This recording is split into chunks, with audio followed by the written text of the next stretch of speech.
Today, I want to tell you all about corn, how to make and boil the perfect corn. Then I want to take you to my home country, Turkey, and make an incredibly nice meze slash main course slash a breakfast thing slash everything. So nice, so simple, take 5 minutes to make. Then I'm going to take you to Far East and have a corn tempura, a Refika version, which mixes the Mediterranean taste with the greatness of tempura.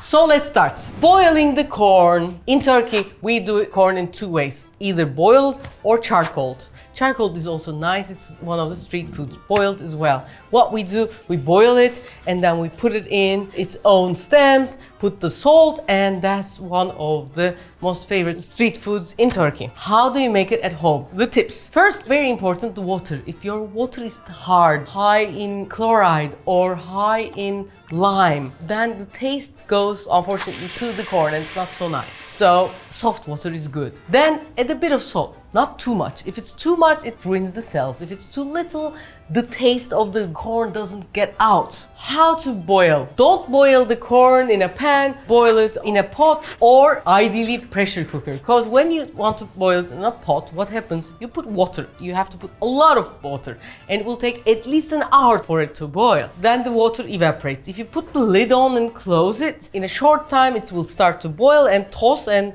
you'll ruin your stovetop with lots of water. But if you don't have a pressure cooker, my advice would be after it starts to boil, reduce the heat, have the lid a little open so that the air will be able to go out. That's how we manage the simmering effect on the stove, but it will at least take an hour.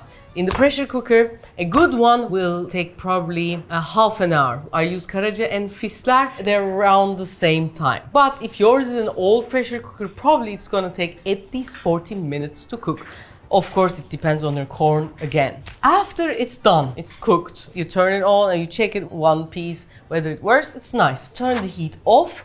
Don't directly take the corn out. What happens is, because the corn is really hot, it's probably 120 degrees. When you take it outside, for it to come to the room temperature, it has to evaporate a lot of water. This time what happens, because it's so hot and there isn't enough water, the corn will start to shrink and, instead of this like nice bumps, you're gonna come up with the opposite direction with curved lumps of corn, which we wouldn't like. So for it to stay in the water until the water comes to a more acceptable temperature is something really important. When we take it off, don't throw away the stems. They are your kitchen towels for the day. It's so nice. You can use these parts for other purposes as well in the kitchen. Nice napkins. We have this hair-like thing. When you want to eat it, they're not so nice, but you can make a tea and it's diuretic. In summertime, if you want to get rid of your excess water in your body, nice way. This is the traditional way of eating in Turkey, but another way which the world is loving in these days a lot is, after 5 minutes of cooling down, we take the corn from the pot and we get our sharpest knife and have long slices. Hi everyone, we are on Amazon. You can find our most highlighted products on Amazon and buy with just one click. It's like a beef of corn, which is so nice, so tasty. I think they call it corn ribs as well.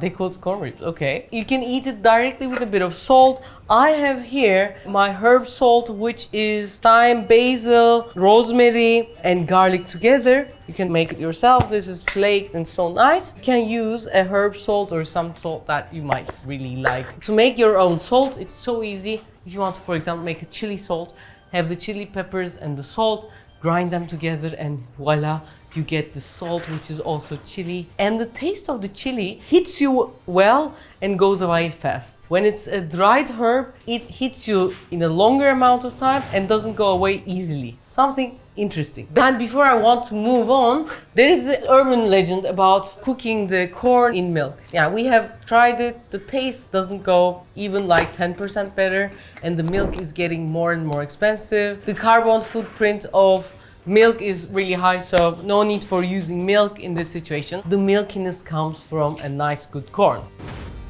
let's move to the recipe. This recipe is my recipe, but it is inspired from the muhlama from the Black Sea region. Normally muhlama uses corn flour and you mix it with a bit of butter. Actually, Furkan should do this, guys, for you. And then you put some cheese and it elongates and it's so nice. It's such a nice cheese recipe. Someday I'm going to do it for you.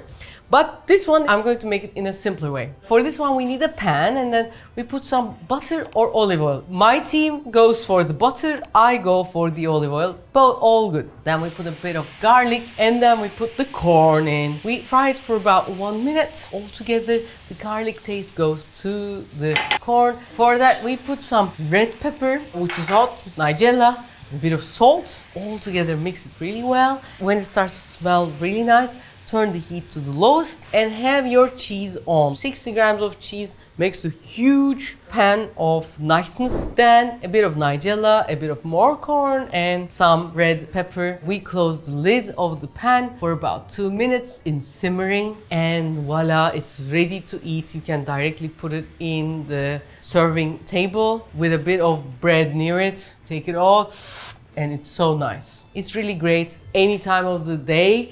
Or if like a friend comes on for a drink or something, you just do this and they're gonna fall in love with you. Let's move to our final recipe, which is a tempura. Tempura is a nice mixture of a batter which is fried. While making a tempura, what's really important is to prepare everything beforehand. The oil should be ready before everything is ready. So we have to heat the oil on one side. Then on the other side, our corns should be ready. You can use just plain corn, make corn ribs, that would be nice, or small stems would also be okay, and a bit of salt would be great. But if you want to take it up a notch, I want to make it more Mediterranean, so a bit of salt, but not too much because we have the other things coming. Some garlic, basil, oregano, and a bit of black olives, finely chopped, and mix it with corn, then it's ready. Then the batter. There are few things to take under consideration. And those things are, first, everything should be really cold. Even the flour, the corn flour, normal flour, before you cook it, you can put it into the freezer to make it really cold. Also, we're gonna use mineral water. That has to be really ice cold as well. And we have to mix everything in last minute, and we shouldn't mix them too much. If you mix them so much, you wake up the gluten, etc., and it becomes this like gooey thing. We want it to be like crunchy and letting go-y. So, these things, 3 rules of tempura. We put them all mixed in the bowl, which is 200 milliliters of sprinkled water, flour, 1.5 tablespoon of corn flour, 1 level teaspoon of salt, 1 teaspoon of baking soda, 1 teaspoon of cornstarch. That's it. So it's this runny texture. We put the mixture in together with the corn ribs and directly put it in the frying oil. The oil has to be hot. How to check that frying pan? We have a great video, if you haven't watched, all about frying here. So nice, frying 101 kind of thing. Put a bit of the batter to the oil. If it goes down and sinks and sits, the drop, no good. The oil is not hot. If the drop goes almost to the middle and then goes up and starts to run around the pan really fast, then the oil is too hot. It has to be in between. Because when it's too hot, it's gonna be crunchy outside, but then it will be mushy inside. If it goes down and goes back up fast, that's good.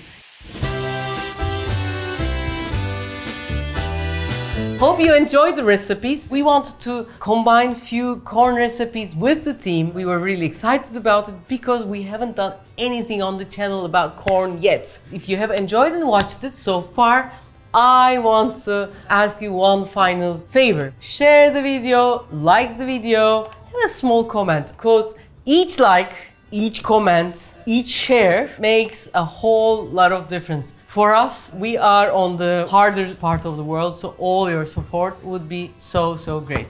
Thank you guys. Bye-bye.